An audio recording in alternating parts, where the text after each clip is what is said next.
Is this terrible? No, it's Your audience fine. is going to hate hearing this, man. This guy, right? You want the American dream.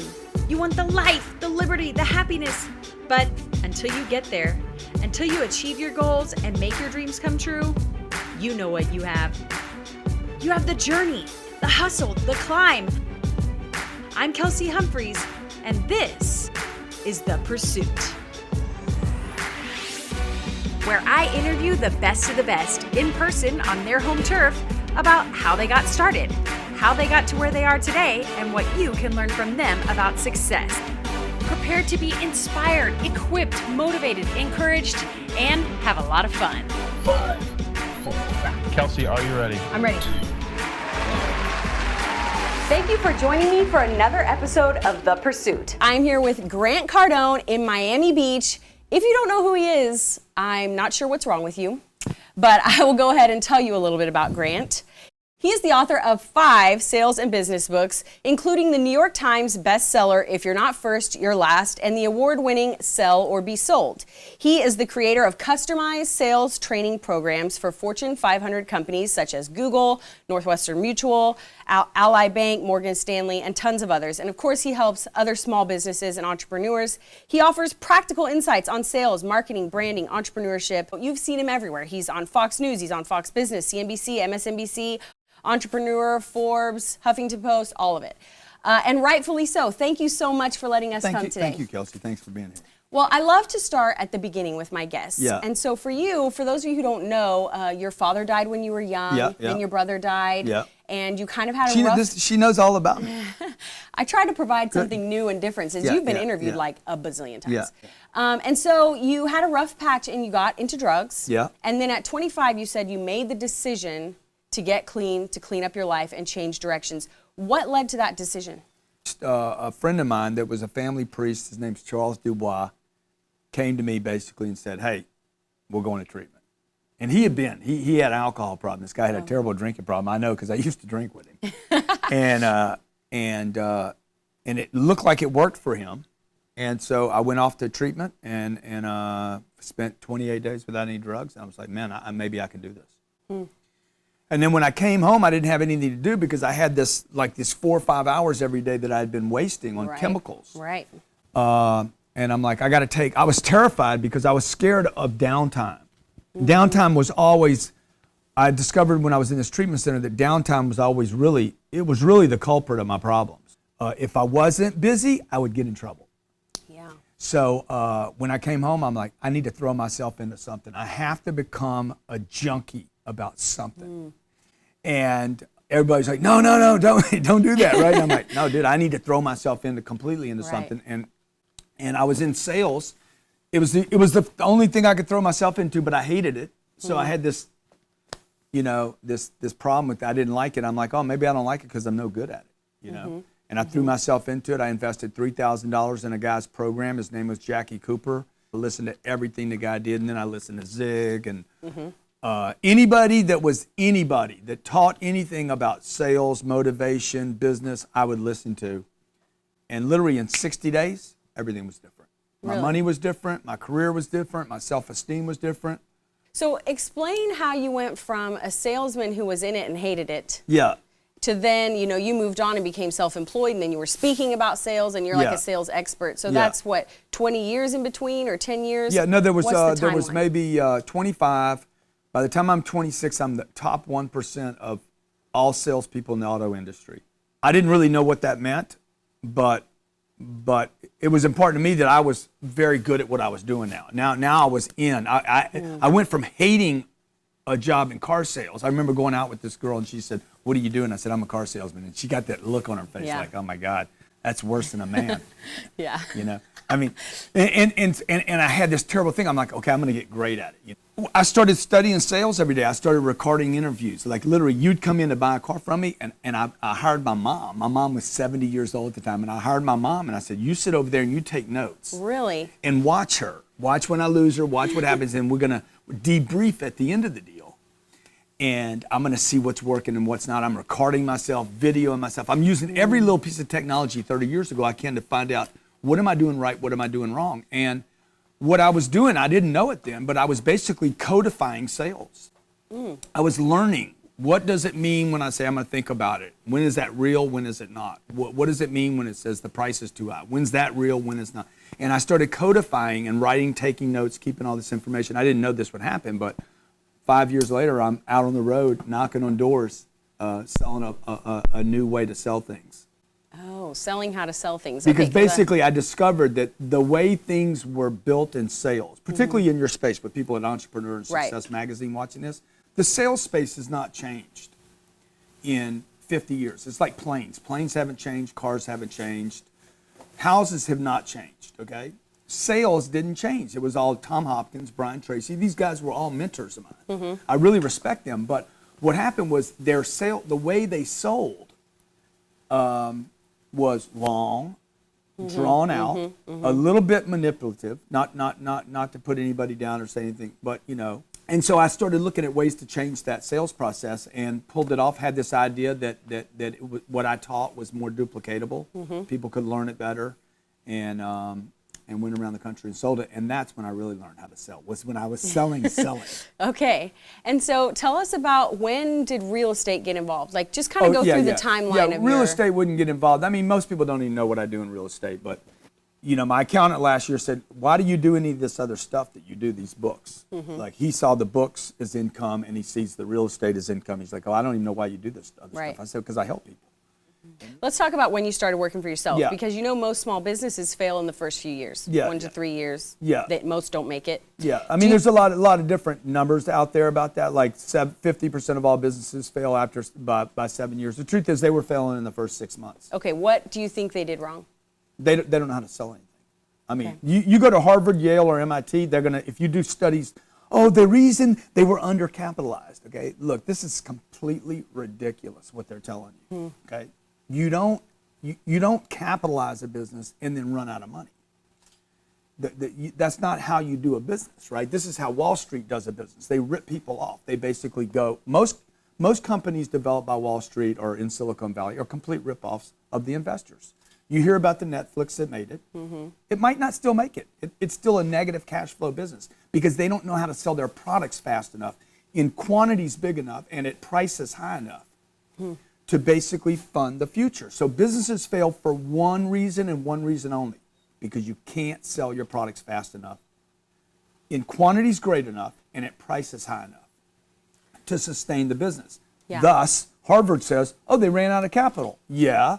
Why? Because they didn't sell their products. So if you can sell products fast enough, quantities great enough, Google's a company you don't consider a sales company.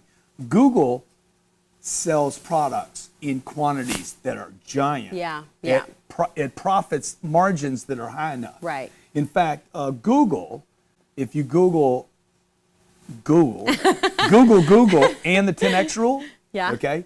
The boys there, Smith and his buddy there, the billionaire boys, they quote the 10X rule over and over and over again. They look for 10X exponential growth, whereas small businesses, the solopreneur, right, the guy with 1 or 2 employees or half of an employee, or the wife is an employee, slave, they basically look at incremental growth. Here's a big mistake. If we could just do what we did last year, again, that is a monster suicidal mistake. If we could just grow 10%, suicidal mistake.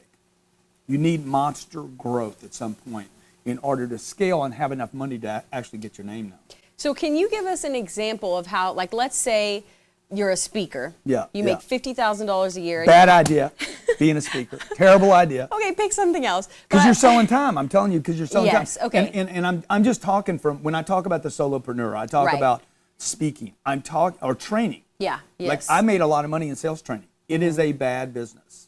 Speaking is a terrible business. What about information products now, where you can sell them online, well, like you package it up? You need products, but most speakers don't have products. You know, they go speak, they get $10,000 to go speak. And the guy's like, oh my God, I got paid 10 grand to go speak. Well, no, you didn't. You got paid 10 grand. Hopefully you got paid it before you went and spoke. Right. You know, I'm going to go do a deal tomorrow night in Boston, right? So the guy gives me the money. I said, look, man, the speaking's free. And he's like, what? How much? I'm charging you to come up there. I'm going to fly up there and I'm going to fly back. That's what I'm charging you for. I'm not charging you to talk to anybody. Because that's the biggest use of my time, right? Flying there's going to be 2 hours. I think it's 2 hours. Then I got to get in the car for an hour. Then I got to spend the night at his house. So the point is, you're selling time. The speaker is still selling time. You want to get in a position where you have products. Mm-hmm. If you don't have products, either it's because you hadn't taken the time to do that, or you don't have a skill that's transferable. Mm-hmm. And then you're going to make 50 grand or 500 grand a year speaking, traveling around just selling time. How can they reframe their brain to make because we're right at the front of 2016. This interview comes out in January. How can they 10x their goals? If it's a speaker or author or somebody who has no products yet, tell them like, here's why you need to scrap your current goals. Yeah, well, I can only tell you why I did it and how I did it. And from the age of 30 to the age of 45, 50, probably 50 years old, you were speaking. I was doing 200 gigs a year. I made a lot of money speaking. Okay, you're basically a slave to the Washington Speakers Bureau or whoever picks you. You're sitting there waiting like an actor. My wife's an actress. She waited for somebody to call her to audition to not get it. Right. And they say, yeah, we're looking for a white girl, 28 years old, that's hot. She'd go, and then they'd pick a Latin girl. I said, look, you're not in control. You're not in control of the audition. You want to create the audition. There's no money in speaking. You just need to understand. There's no money in that. Tony Robbins doesn't make money in speaking. He does his conference. He does his weekend. He sells tickets. That's where they make the money. Yeah. He is paid nothing to stand up there and do the rah-rah. Right. He runs the conference himself. He's in charge of the whole picture. Money's in the conference. Yeah. Money's in the gathering. Money's in the collaboration, right? Money's in the marketing and the branding and the pitch and the push. The speaking, man, that's the part you don't get paid to do. I picked a terrible example, didn't I? No, it's a good example. People need to hear it. Because you got to scale out. The other problem with speaking is you can't scale it. Right. You can't scale out. Is there going to be 50 of you, or are you going to be able to do 5? Exactly. And this is where people get in trouble, and this is where I got in trouble, okay? The biggest mistake I made in my career was I thought too small for too long. And so when I was doing 200 gigs a year and I was being paid, my average gig would pay me $35,000. That was a minimum I was working for. This is 15, 20 years ago. And I'm doing 200 gigs a year. I had a deal with one group. I was the only person they could promote. Okay. They couldn't promote anybody else. That was the agreement.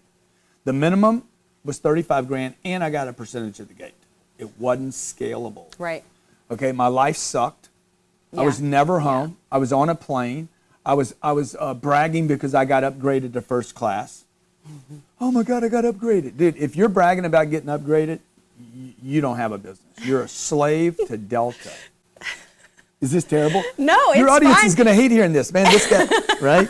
In 2009, when the economy collapsed, okay, Elena, my wife Elena, we're watching TV, and she's like, what is happening? Bear Stearns had busted, and the other big group is going down, and the guys are walking out with boxes on Wall Street, right? And it's a big day, right? I mean, and everybody knows something like nuclear has happened economically. So my business was broken, and I had to literally like figure out how am I going to rescale myself, and so I started looking at who was still successful in 2008 and 2009, and this is who it was. Anybody on TV could survive, and I'm like, oh, dude. I know what I got to do. I'm going to manufacture Grant Cardone as a celebrity. And celebrities have power, man. I'm watching Kim Kardashian. She didn't suffer in 2008 and 2009. Right. Her brand just continued to explode. And I'm like, look, she doesn't even have a product. Like, there's not even a good thing here, right? And she continues to grow. Why? Because she was getting TV attention. Yeah. Now, fast forward, here we are 8 years now, and Periscope, Meerkat, Facebook mentions. We created a studio. We basically, the last seven years, have been working on, okay, we're going to create this whole persona. I love it. So if you Google Grant Cardone, you'll see nothing but page after page after page after page of nothing but unbelievable.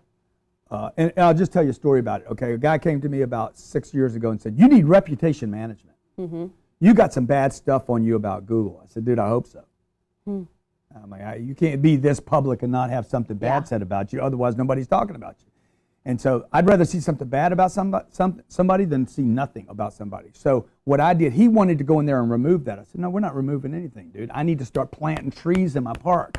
Google is my park, okay, and I need to plant trees. So that's when I started writing on LinkedIn, Medium, Google Plus I write on.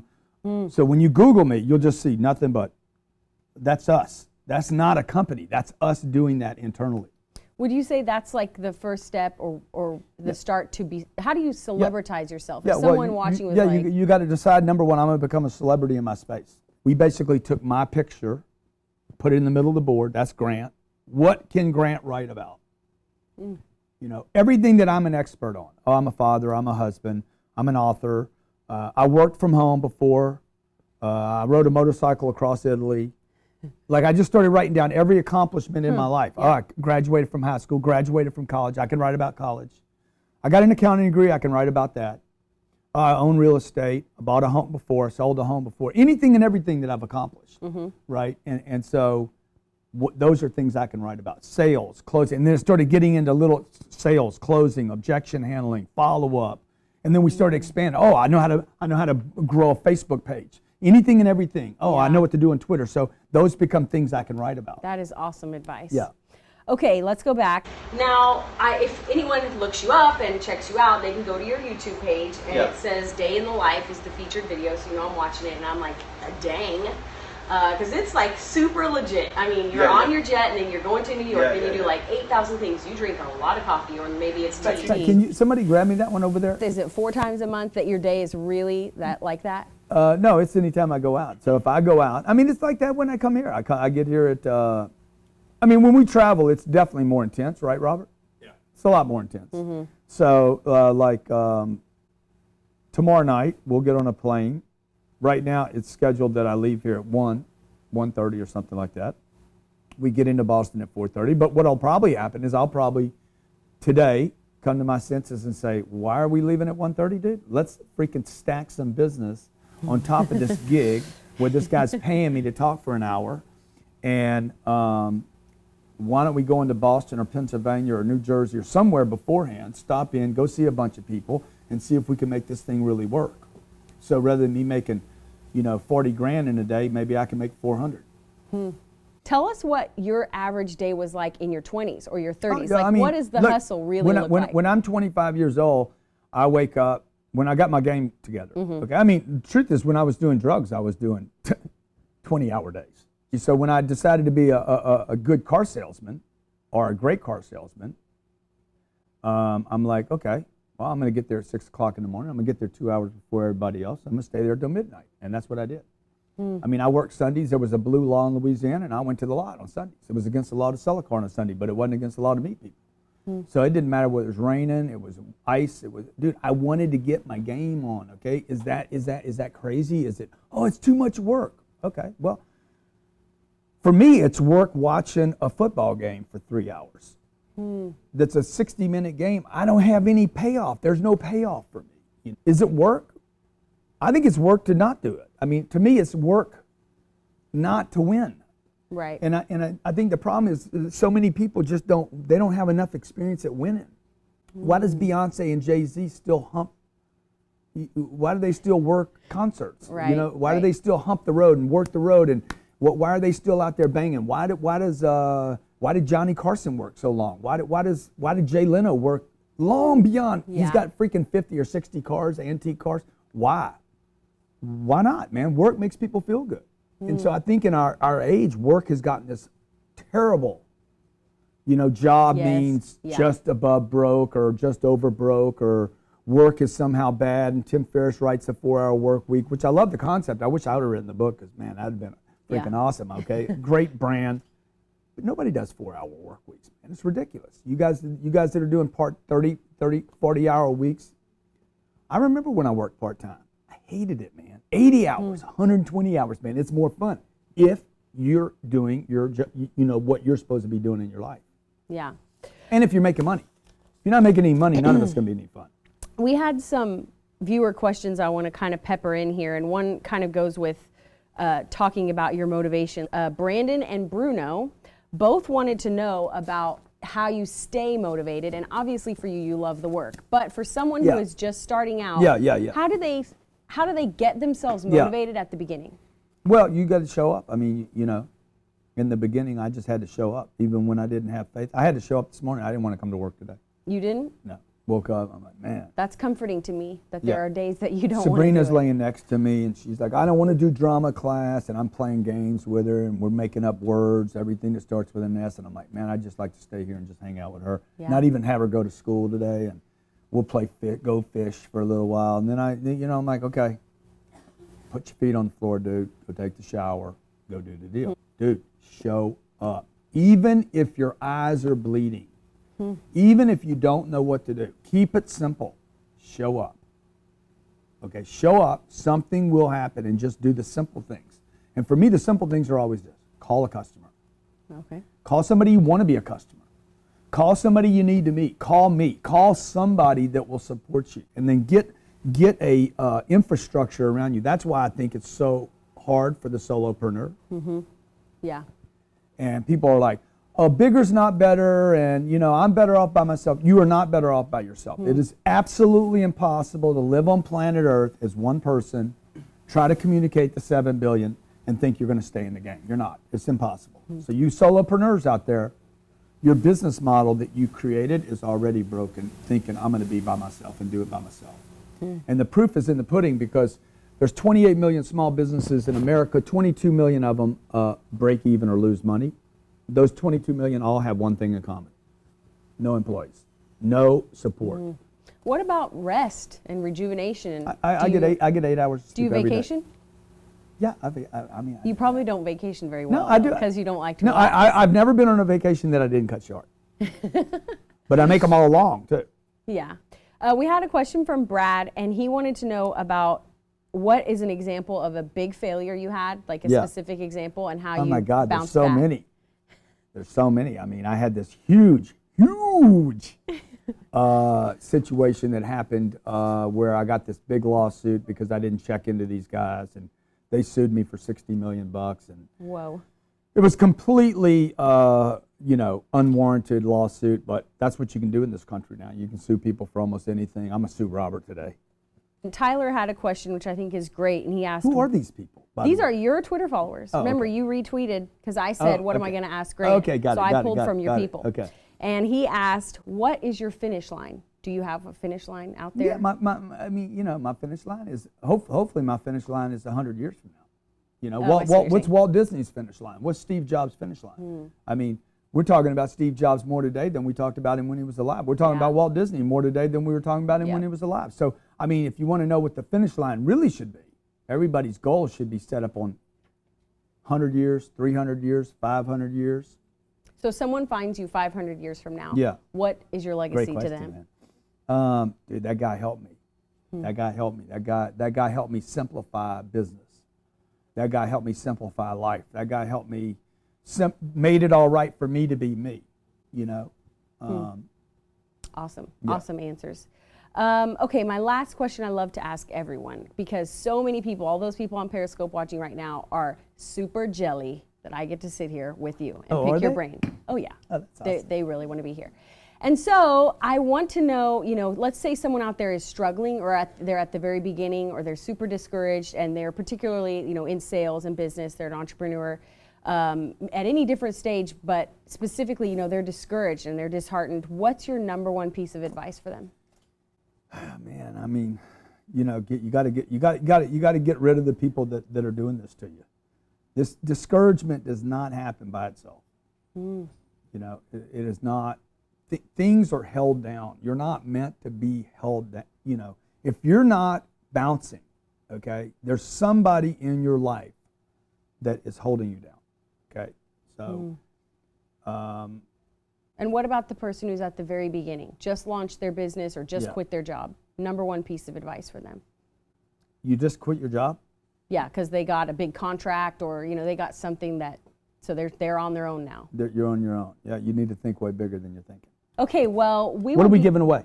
one autographed copy Yeah. of each What of do your they have to books. do to get it though? They have to go to thepursuit.tv Yeah. /Grant Cardone Yeah. and just subscribe, and they'll just get the emails. That's all they got to do? Well, you can set the rules. Yeah, I mean, you should do something. You should send a photo of yourself, best photo, Okay. and your notes or something. I mean, come on, do something. Yeah. Do something a to earn photo it. with your notes from watching this. That Yeah, sounds exactly. good. Do a selfie. Yep. Do a selfie. and with your notes, what are your takeaways from this? What are you going to change? And then you decide who you're going to give that to. Okay, awesome. So again, all the details, I'll post the instructions again at thepursuit.tv/Grant Cardone. And we will be right back after this with Fast Facts. Here are my keys to success from my interview with Grant Cardone. Number 1, get to know yourself. It's easy to just say Grant Cardone is a workaholic, but really he had to discover that he just cannot be bored, that it's not good for him, that that's how he ended up addicted to drugs. So you have to find whatever works for you. Number 2, show up. This was his advice for people who are just at the beginning, who have maybe gotten discouraged, that you just have to show up over and over again and focus on the basics.